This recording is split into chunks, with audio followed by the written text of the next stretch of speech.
Hey there. So it looks like you've been digging into all things Emiratization in the UAE. Yeah, you've got quite the stack of articles there from Khaleej Times and Gulf News, huh? With that December deadline looming for companies to meet those Emiratization targets, I can see why you'd want to wrap your head around it all. Definitely a hot topic right now. It really is. So let's get right into it. You sent us quite a bit of material, but I'm curious, what sparked your interest? Was it a specific article or event? It's always good to know what's caught the listener's eye. Helps us tailor things a bit. Are they coming at this from a business perspective or a personal one? Totally. Feel free to jump in and let us know. But before we go too far, let's make sure we're on the same page. What is Emiratization in a nutshell? Well, the simplest way to put it is it's a UAE government initiative, Okay. and it's aimed at increasing the number of Emirati citizens working in the private sector, specifically in skilled roles. So we're not just talking about any job, but positions that require a certain level of expertise. Exactly. And this ties in with the UAE's long-term vision, Vision 2030, to transition to a knowledge-based economy. Ah, right. So they need homegrown talent to make that happen. Makes sense. So how does this actually work in practice? Is every single company in the UAE scrambling to hire Emiratis right now? Well, not every company. Okay. There are specific targets, and they mostly apply to larger companies, those with 50 or more employees. Gotcha. But it can get a little more complicated. Some of those articles you sent in touched on this. Two smaller companies, those with between 20 and 49 employees, in certain key economic sectors, also have Emiratization targets. So there's a strategy behind it. It's not just a one-size-fits-all policy. Right. And the goal is for companies to increase their Emirati workforce in these targeted roles by 2% every year. 2% each year, that's a gradual approach, but it still means things are changing pretty quickly across the UAE business landscape. Yeah, for sure. And to make sure companies take this seriously, well, there's a pretty big incentive to comply, or maybe consequence is a better word. You're talking about those fines for missing the targets, right?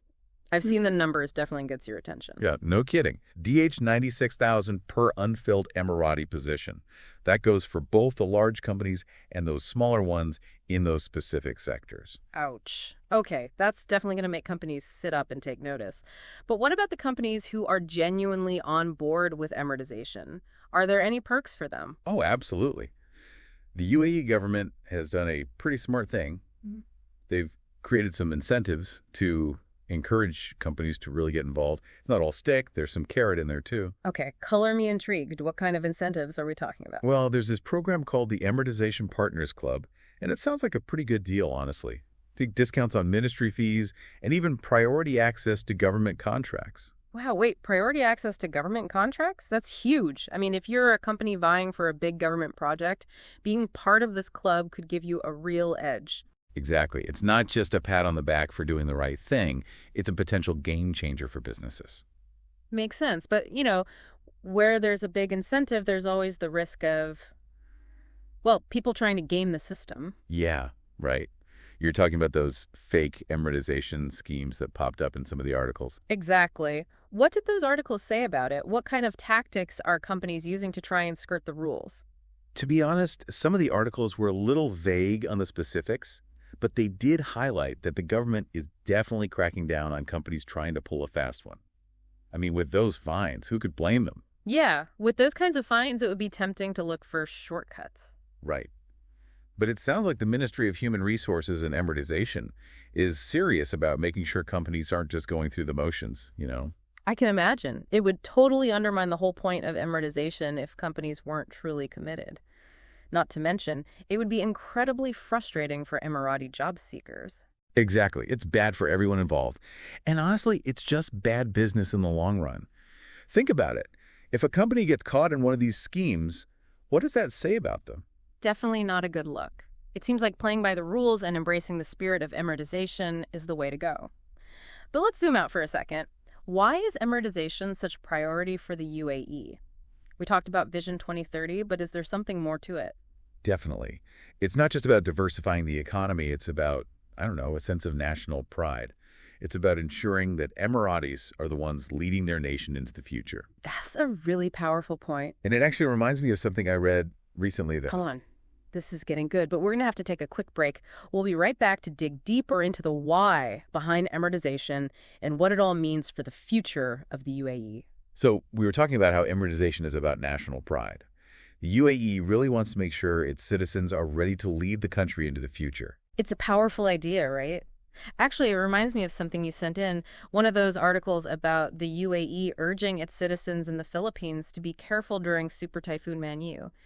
Kind of random, but Yeah, interesting how that connects, right? yeah, it made me think about how Emiratization isn't just about hitting numbers, it's about building up a strong, resilient workforce, one that can handle these global challenges. Exactly. It's all part of creating a stronger, more self-sufficient UAE in the long run. Absolutely. It's a long-term vision, for sure. It is.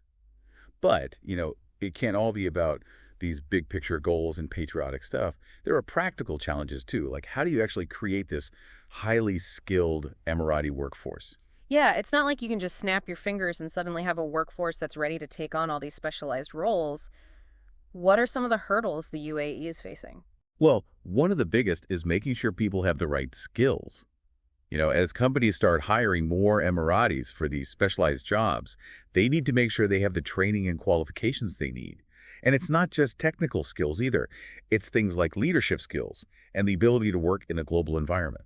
That makes sense. So it's got to be a multi-pronged approach. What's being done to actually bridge those gaps? Well, the UAE government is putting a lot of resources into education and training programs. And there's a big focus on making sure those programs actually line up with what the job market needs.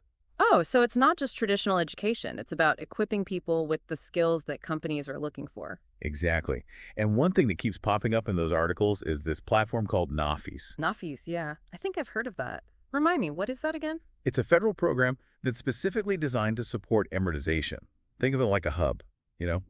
It connects Emirati job seekers with opportunities, gives them access to training, and even offers financial incentives to encourage Emirati employment.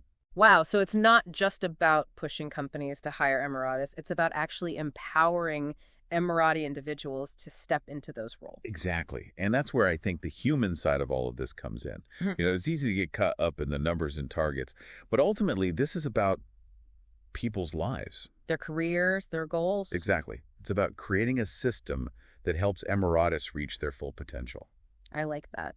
But even with the best intentions, no system is perfect. Are there any challenges you see popping up? Well, yeah. One thing is making sure that this focus on Emiratization doesn't end up shutting out all those skilled foreign workers who've helped build the UAE's success. The UAE has always been a global hub, attracting talent from everywhere. Right. It's a balancing act. You want to encourage Emirati participation, but you also don't want to lose that global appeal. Exactly. And then there's the whole tech thing. The skills that are hot today might be totally outdated tomorrow. Mhm. How do you make sure that both Emirati workers and the companies hiring them can keep up? Yeah, that's a question the whole world is facing, right? How do we prepare for the future of work in the age of AI and all that? Exactly. And speaking of the future, I think it's time we brought all of this back to you, the listener. We've covered a lot, what amortization is, why it matters, how it works. But how can you take all this and apply it to your own situation? That's the question, right? What does it all mean for you? Are you a business owner here in the UAE? Or maybe thinking about investing. Or even an Emirati citizen looking to build your career? No matter who you are, understanding Emiratization is crucial, right? It really is. The whole landscape of work in the UAE is changing because of it. And that December deadline for companies to hit those 2024 targets, well, that's just around the corner. Yeah, it's coming up fast. And those fines for not complying, definitely not something you want to mess with. DH 96,000 per unfilled position. Ouch. Yeah, ouch is right. But it's not just about avoiding penalties, is it? Think about what embracing Emiratization could mean for your business. Seriously. It's about thinking bigger. This whole initiative is changing who makes up the workforce here. It's creating this new generation of Emirati professionals, and, well, are you ready to benefit from that? Exactly. Imagine snagging a big government contract because you're part of the Emiratization Partners Club. Or finding that perfect Emirati candidate, someone with the skills to really take your company to the next level. It's not just a pipe dream. It's happening right now. It really is. And even if you're not directly affected by all this right now, understanding Emiratization helps you get what the UAE is trying to do. This is about building a future for the UAE, right? Mhm. Diversifying their economy, relying less on foreign labor. It's about Emiratis taking charge in their own country. Absolutely. It's a big, bold vision, and it's happening right now. It is. But as with anything this big, there are going to be questions, right? Challenges to figure out. For sure. One thing that keeps coming back to me is, how's all this going to work with technology changing so fast? Yeah, how do you plan for that? Will the types of jobs that count as skilled positions change? What happens when AI can do more and more of the work? It's not just about learning a skill now and you're set for life, right? You've got to be able to learn new things, be flexible, be able to solve new problems as they come up. That's the real key. So much to think about. We've covered a lot today, but honestly, we've just scratched the surface. We want to hear from you. What do you think? How do you see Emiratization changing in the years to come? What can people do? Companies? The government? What will it take for the UAE to stay a global leader? It's a huge question, and we're not going to answer it all today. But we've got some resources in the show notes. Go check them out. Keep learning, keep asking questions, and keep those brains buzzing. Thanks for joining us on this deep dive into Emiratization. We'll catch you next time.